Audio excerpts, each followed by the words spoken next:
Hello guys, Petsko Vlogs nga pala. So, ganito din ba yung ano nyo guys, yung aerator nyo guys, madalas na natatanggal. Ang brand nito is Showa. So, ito guys, araw-araw talaga ako araw-araw ko siya pinapasok. Araw-araw din siya natatanggal. So, ngayon na gagawa na natin ng paraan para hindi na tayo hindi na siya natatanggal at hindi na maanuhan ng oxygen yung aquarium natin. So, baklasin muna natin siya. So ito na guys, babaklasin na natin siya.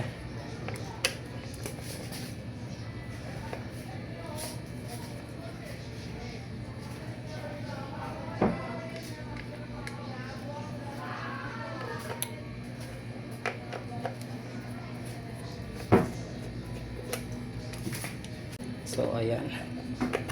Hindi ko nga alam bakit ganito siya eh. Tapos hindi pa ata magkasya. Paano ba to? Kasi masyado makintab yung ano niya guys. Itong ano niya, yung plastic nito.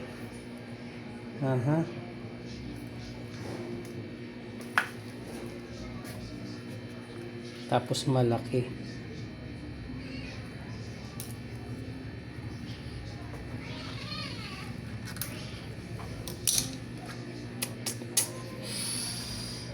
Okay, baklasin na natin guys. Tapos medyo maliit din dito, papalakihin na rin natin.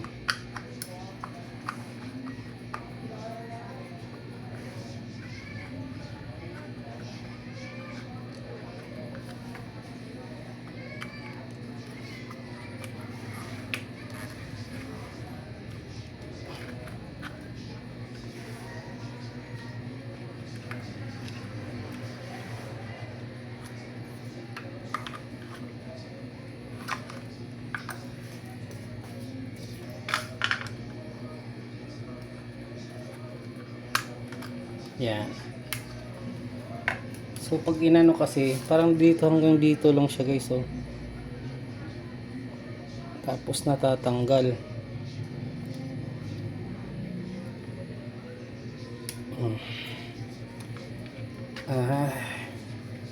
So ang plano is lalagay natin to, pupul muna tayo ng dalawang parehas na haba para dito na tayo magdudugtong guys.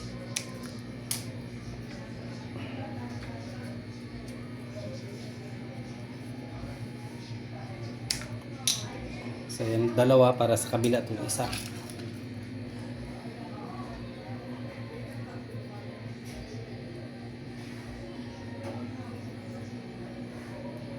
Ganyan, subok natin kung papasok.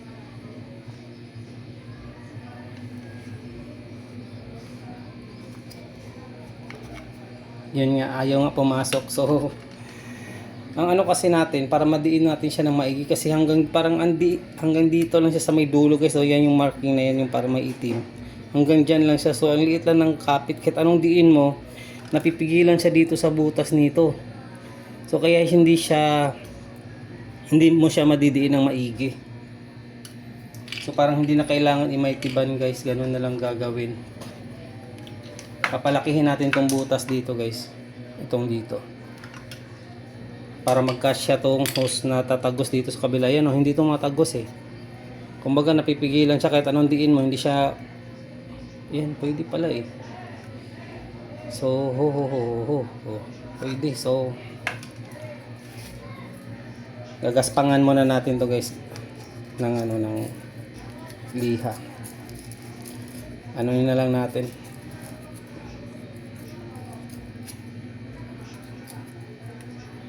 Ayan. Tapos lagyan natin ng kunting maitiban para bago natin to ilagay, kunti lang. Dumami, pumatak ng marami. Tapos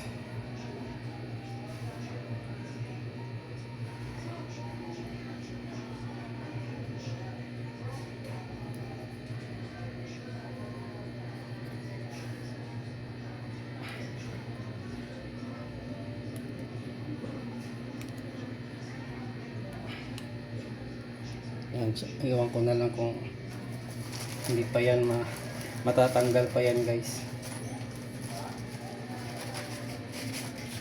Punasan na natin.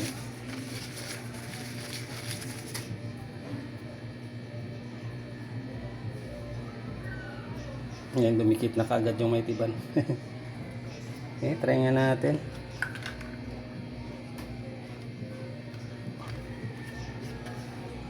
Perwisyo siya eh. Madalas siya nag-ano.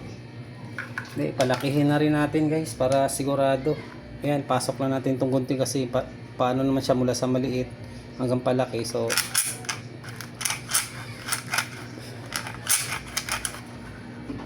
kutsilyo.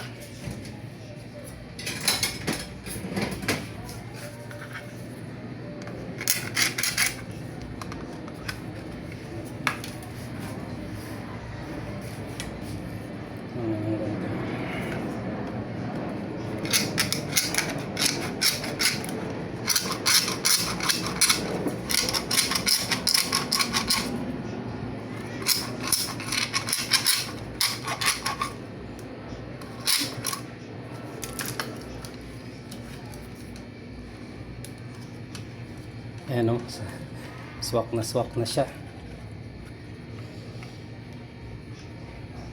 Ayan, hirap pumasok. Ayan, hirap pumasok guys oh. Diba? Kaya palakihin pa natin. Ito problema niya, hindi mo siya masasagad ng ganyan kalalim. Kaya natatanggal. So papalakihin pa natin to ng todo.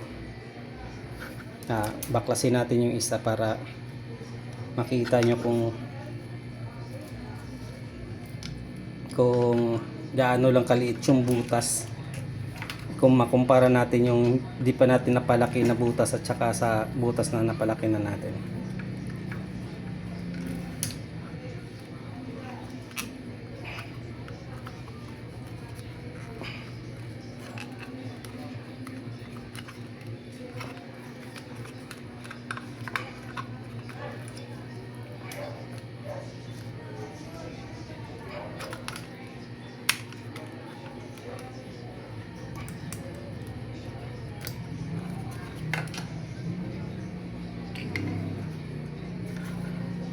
Tingnan nyo yung diferensya dito sa napalaki natin tsaka sa hindi, diba? Malaking diferensya.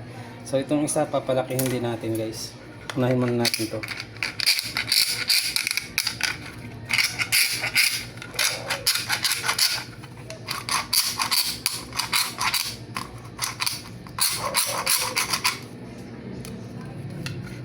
So yan, ang laki na ng diferensya guys.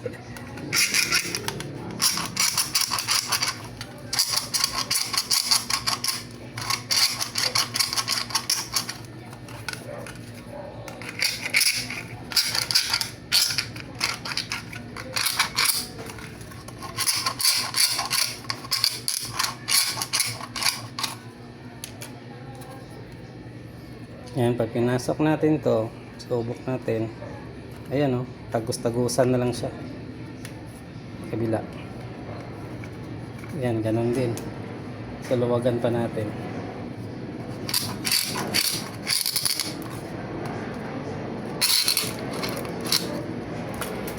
So, ayan, assemble.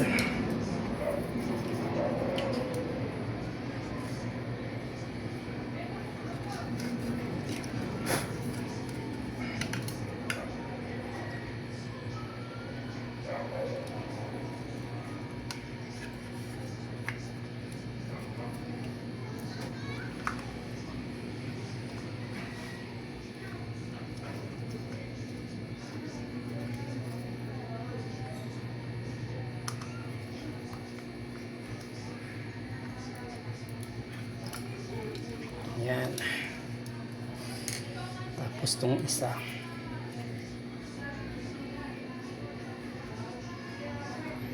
Liha muna natin para gumaspang yung yan. Mas may tiban konti.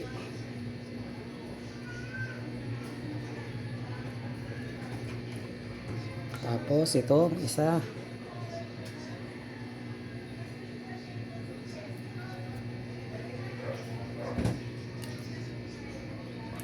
Kasi napurperwisyo talaga ako guys, araw-araw siya natatanggal. So yan, pasok natin.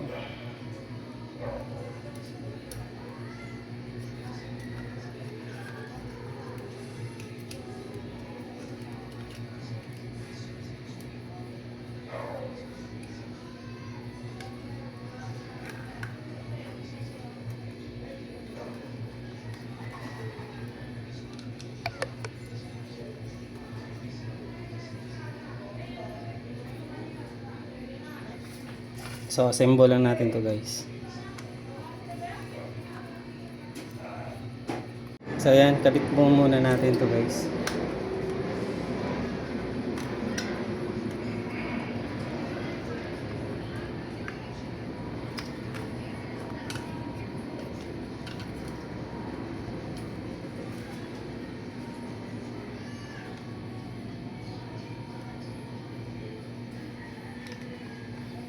Lagyan natin ng may tiban para hindi siya basta-basta matatanggal. Kunti lang para pag mag-maintenance tayo, okay pa rin.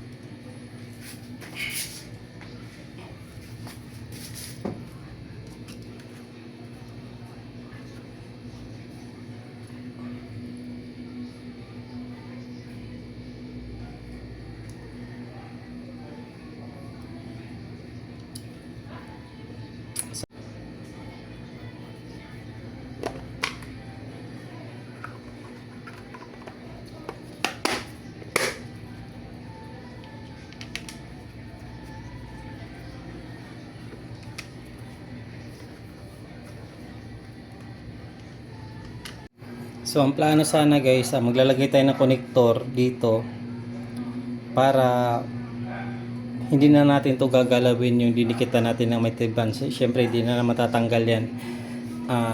Ang problema, wala tayong connector na mahaba, tapos ito medyo may tama pa. O gagawin natin yung T na lang, T connection, connector. Sunugin na lang natin yung kabilang side kasi wala tayong gamit tayo ng para mabarahan tong isang side.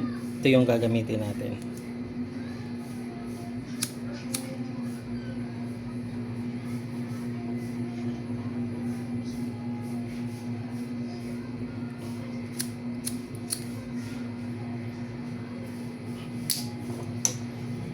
Pa-place na natin.